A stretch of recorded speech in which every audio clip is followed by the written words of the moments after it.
Hi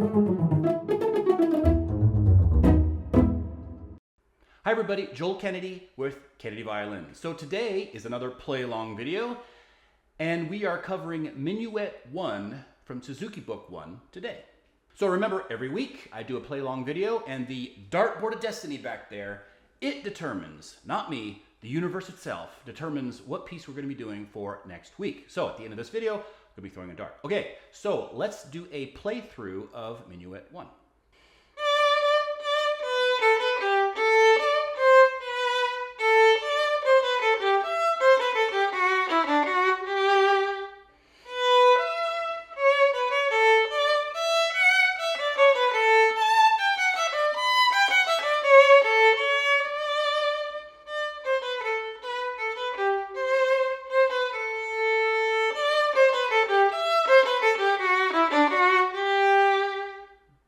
Okay, so that's that.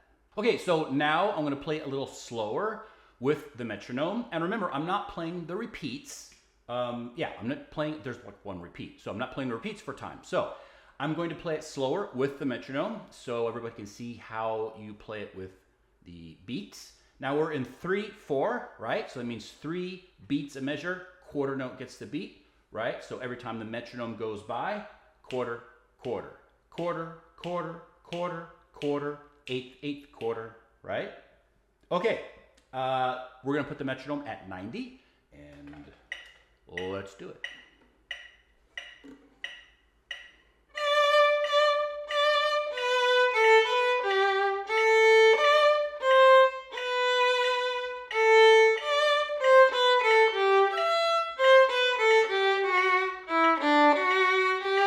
Two, three.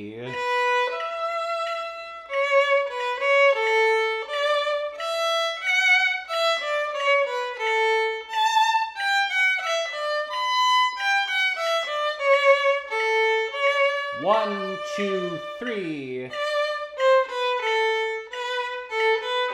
1, 2. 1, 2, 3.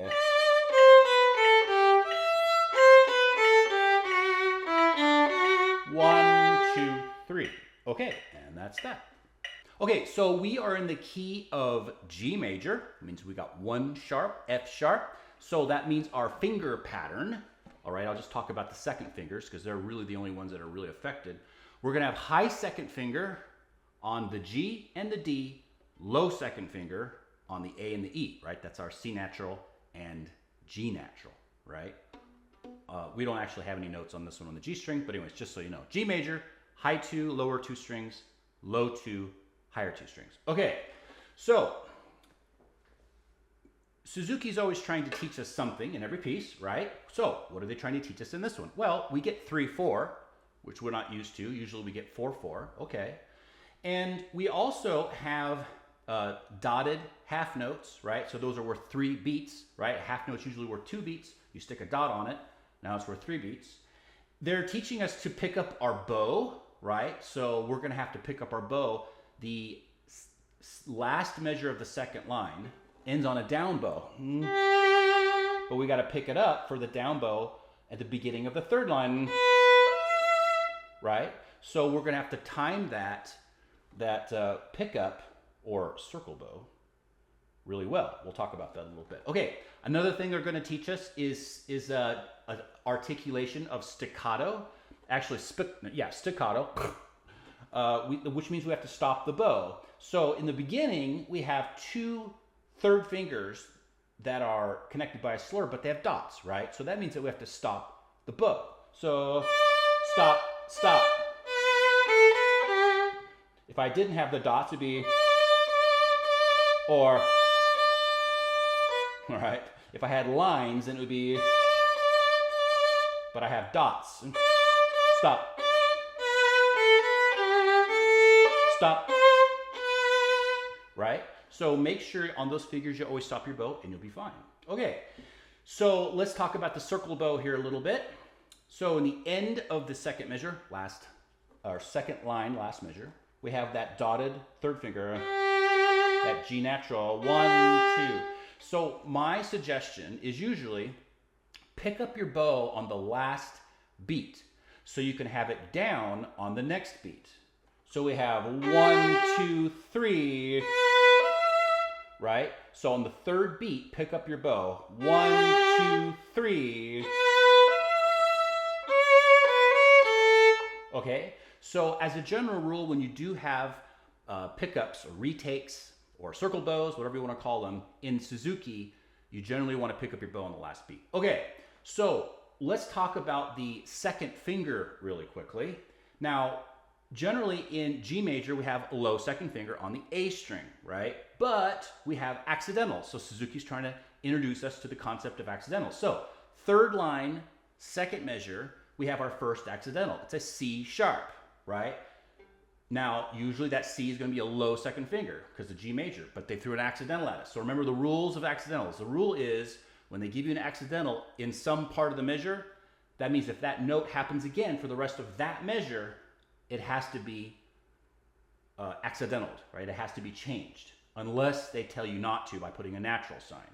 So in the second measure of the third line, we have,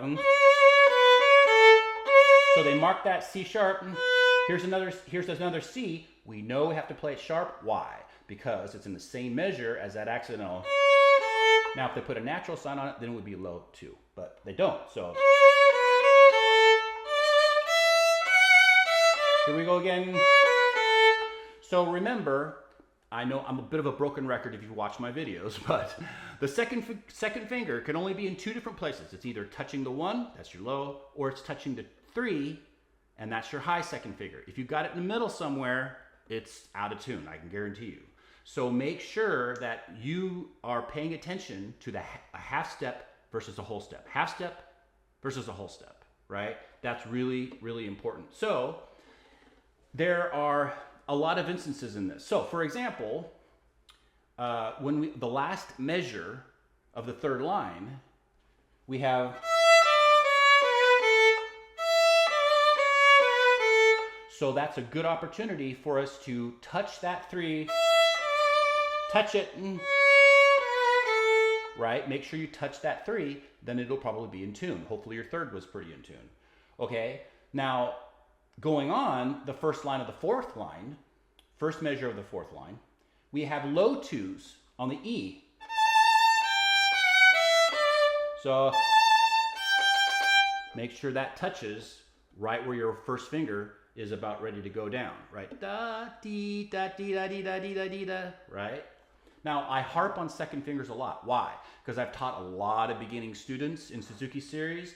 Students always have the most trouble with 2 fingers, the second finger and the fourth finger. So that's why I talk about the second finger a lot and the fourth finger as well. Okay, speaking of the fourth finger, there's a great learning opportunity here in this one. So fourth line, first measure. You see that third finger? So this one right here. Then we got a fourth finger. Oh no, fourth finger, my fourth finger's so weak. Okay, well, you know how you strengthen your fourth finger? By using it. So make sure you use the fourth finger when they tell you to. But our fourth finger above a natural 3 is going to be a whole step, not a half step. This is a half step, this is a whole step. So if we've got a natural fourth finger, it's got to be a whole step above that third finger. So in this instance, keep that third finger down when you play your fourth finger. That's going to help you with that gap. Don't pick up your fingers. Here's what I mean. Keep it down, place the fourth, then, okay, it happens again. Where does it happen again? It happens again, the last line, first measure going into the second measure. So we have a combination going natural 3 to natural 4, except it's on a different string, same gap, whole step. So keep that third finger down, stretch, whole step. So, whoops, stretch, whole step.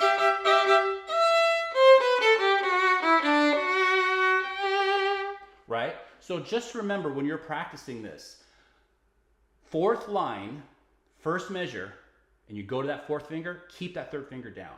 Last line, first measure going into that second measure, again, keep the third finger down. That's how you can make sure that your fourth finger's in tune, okay? And your second finger, same thing. Notice the patterns of your second fingers related to your third fingers. Whenever you have a second finger next to a third finger or second finger next to a first finger, make sure it either touches the 3 or it touches the 1. Okay, so is there anything else we can talk about with this piece? Okay, so last thing I'll mention is dynamics. Not much to say. It starts out mezzo forte, medium loud. Then it goes to piano, quiet in the beginning of the third line. And then it goes, the next line, it goes to mezzo forte again. Then it's piano again. Then it's mezzo forte again, the last line. And pretty much that's it. So not a whole lot going on with your dynamics. But as a general rule, you want to use most of your bow, and you're going to be in the middle of the bow, but you're going to be using mostly that 2/3 of your bow in the middle. So you're not going to be at the extreme tip. You're not going to be at the extreme frog, right? So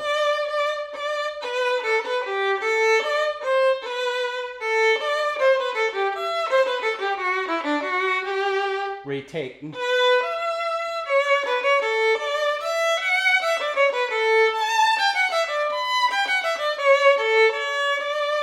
3. Okay, so if you get stuck at the extreme tip or stuck at the extreme frog, then you're probably not controlling your bow really well. You just want to pay attention to that. Okay, so that's about all I can say for this piece. Probably said more than I had to, really. Let's find out what our piece is for next week. Okay, I have my weapon in hand. Let's find out what we're going to do for next week. Oh, by the way, don't forget to like and subscribe. Just, you know. Okay, good. A lot of people are subscribing these days, which is pretty cool. Love the support.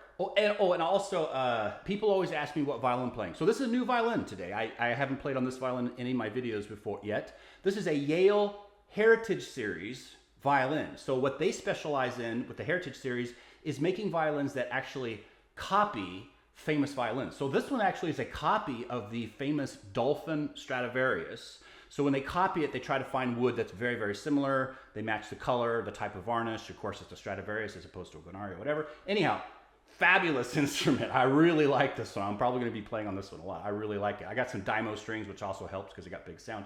Oh, and also, hey, I might as well point out, this is a Giuliani Master Series bow, but it's got a bone frog. I've always wanted a bow with a bone frog on it. I always thought that was so cool. Anyhow, it's got like a lizard grip and a bone frog, but it plays really well. Anyway, let's throw the dart. Oh, goodness. Okay, we are going to be doing Suzuki Book 1 Happy Farmer. So we're going to have some happy farmers around here, apparently. I don't know what they're growing, but they're happy. Okay, next week, Suzuki Book 1 Happy Farmer. And with that, I'll bid you adieu and I hope you guys have a great time practicing.